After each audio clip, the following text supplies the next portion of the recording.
तो अभी Hyundai Motors के आईपीओ को लेकर बहुत ज्यादा चर्चाएं चल रही है मार्केट के अंदर और सभी लोग इसके बारे में पूरी डिटेल्स लेना चाहते हैं। मतलब ये आईपीओ कब ओपन होगा, इसकी डेट्स वगैरह क्या है, फिर इसका प्राइस बैंड क्या हो सकता है, महंगा होगा या सस्ता होगा, फिर इसका लेटेस्ट ग्रे मार्केट का प्रीमियम क्या चल रहा है, मतलब हमें लिस्टिंग गेन्स मिलेगा या नहीं मिलेगा। उसके अलावा अभी सबसे मेन इंपॉर्टेंट सवाल है जो कि बहुत ज्यादा चर्चाओं के अंदर है कि भाई इसके अंदर शेयर होल्डर कोटा है या नहीं है। वो सारी चीजें जानेंगे इस वीडियो के अंदर। तो कैसे हैं आप सब लोग, उम्मीद करता हूं काफी अच्छे होंगे। और टेलीग्राम, इंस्टाग्राम फ्री में डीमेट अकाउंट सबकी लिंक डिस्क्रिप्शन के अंदर है।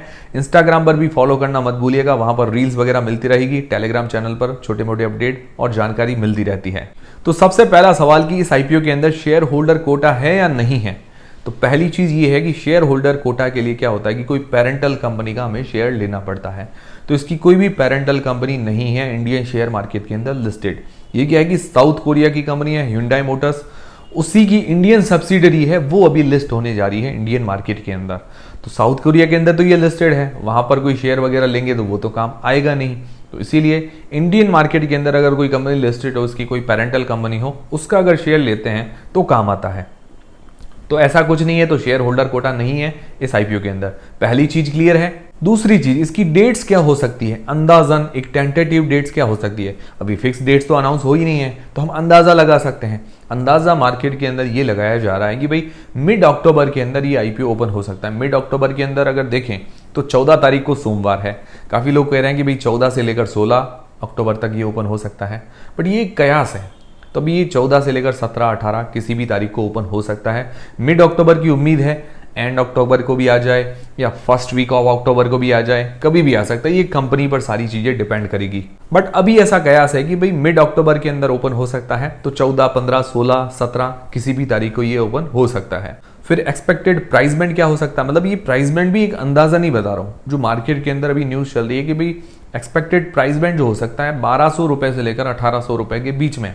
मतलब इसका प्राइस बैंड 1000 रुपए से ऊपर ही बता रहे हैं मार्केट के अंदर जो न्यूज चल रही है उस हिसाब से। तो 1200 से लेकर 1800 रुपए के बीच में इसका प्राइस बैंड अंदाजन हो सकता है। क्योंकि देखिए अभी चीजें फिक्स नहीं है, कोई कहता है कि भाई यही होगा प्राइस बैंड, तो वो कहना गलत है। अभी तक सारी चीजें डिसाइड होगी, उसी के बाद एग्जैक्ट न्यूज आएगी। अभी तो हम गैस ही लगा सकते हैं। फिर अगर मान लो 1200 रुपए के आसपास अगर प्राइस बैंड इसका आता है, मान लो 1200 रुपए के आसपास रखते हैं, तो इसका मार्केट कैप करीबन 1 लाख करोड़ रुपए के आसपास हो सकता है। बाकी ऊपर नीचे जो भी होगा तो उस हिसाब से मार्केट कैप डिसाइड हो जाएगा। फिर इसका इश्यू साइज कितना हो सकता है, तो टोटल ये 25,000 करोड़ रुपए का इसका इश्यू साइज हो सकता है। इसीलिए अभी ये कहा जा रहा है कि ये इंडिया का बिगेस्ट आईपीओ हो सकता है। Hyundai मोटर्स का आईपीओ 25,000 करोड़ रुपए के बड़े इश्यू साइज के साथ। अब अंदाजन हमने प्राइस बैंड भी जान लिया। अब अंदाजन जो ग्रे मार्केट का प्रीमियम कितना चल रहा है, तो अंदाजन ग्रे मार्केट का प्रीमियम बता रहा था पहले 800 रुपए के आसपास, 800 रुपीज के आसपास इसका ग्रे मार्केट का प्रीमियम बता रहा था। फिर करते करते लगातार डाउन होता जा रहा है इसका ग्रे मार्केट का प्रीमियम। अभी लेटेस्ट ग्रे मार्केट का प्रीमियम 500 रुपए के आसपास बता रहा है। ये जो ग्रे मार्केट लोकल ब्रोकर्स वगैरह होते हैं, वहां पर इसकी डिमांड वगैरह आती है। अब इसका ग्रे मार्केट का प्रीमियम डाउन इसीलिए हो रहा है क्योंकि बड़ा इश्यू साइज है। अब HNI एप्लीकेशन लगाओ या QIBs का देखें या रिटेल एप्लीकेशन लगाएं, तो लगभग सभी में हमें अलॉटमेंट मिलने के जो चांसेस है वो ज़्यादा है। बड़ा इश्यू साइज है तो अलॉटमेंट मिलने के चांसेस तो ज़्यादा होंगे ही। अब LIC का आईपीओ 21,000 करोड़ रुपए का था, तो उसके अंदर भी काफ़ी लोगों को अलॉटमेंट मिला था, लगभग काफ़ी लोगों को मिल गया था। तो इसके अंदर भी अलॉटमेंट मिलने के चांसेस भी ज़्यादा होंगे। और देखिए ज़्यादा से ज़्यादा मान लो अगर रिस्पॉन्स ज़्यादा मिलता है तो अच्छी बात है। 25,000 करोड़ रुपए का इश्यू साइज होगा तो 2 गुना पैसे लगा लिए मान लो लोगों ने, तो 50,000 करोड़ रुपए लगाए, ठीक है, तो 2 टाइम्स ही सब्सक्राइब हुआ, तो भी अलॉटमेंट चांसेस कितने हुए, 50% के आसपास। अगर मान लो 1 लाख करोड़ रुपए लगा दिए और इसका इश्यू साइज है 25,000 करोड़ रुपए का, तो अलॉटमेंट चांसेस कितने हुए, 25% के आसपास। तो मतलब अलॉटमेंट के चांसेस जो हैं काफी ज्यादा हैं। मान लो 2 लाख करोड़ रुपए लोगों ने लगा दिए, मतलब बहुत ज्यादा बम्पर सब्सक्रिप्शन देखने को मिल गया, तो भी अलॉटमेंट के चांसेस कितने हो गए, 12.5% के आसपास। तो मतलब अलॉटमेंट के चांसेस पहले से ही ज़्यादा हैं। इसी कारण क्या है अभी ग्रे मार्केट के अंदर जो भाई HNI है, QIBs हैं, वो भी अपनी एप्लीकेशन जो है सेल कर रहे हैं। तो इस कारण जो GMP हमें थोड़ी सी डाउन होते हुए देखने को मिली है। अब ये चीज़ भी क्लियर है। अब ऐसा नहीं कि भाई हमें लिस्टिंग गेन्स नहीं मिलेगा, लिस्टिंग गेन्स मिलने की संभावनाएं हो सकती है। अब इसका PE वगैरह देख लेते हैं कि भाई प्राइस टू अर्निंग्स रेशियो के हिसाब से वैल्यूएशंस कैसी रह सकती है, उस हिसाब से हमें पता चलेगा कि भाई हमें लिस्टिंग गेन्स का कुछ स्कोप छोड़ा है या नहीं छोड़ा है। तो पहले इसके पीयर कंपेटिटर्स देखें तो टाटा मोटर्स हैं, महिंद्रा एंड महिंद्रा है, मारुति सुजुकी है। तो रेवेन्यू देखिए FY24 का, तो टाटा मोटर्स का रेवेन्यू है 4.45 लाख करोड़ रुपए, 4.45 लाख करोड़ रुपीस। महिंद्रा एंड महिंद्रा का है 1.42 लाख करोड़ रुपए, मारुति सुजुकी का है 1.46 लाख करोड़ रुपए।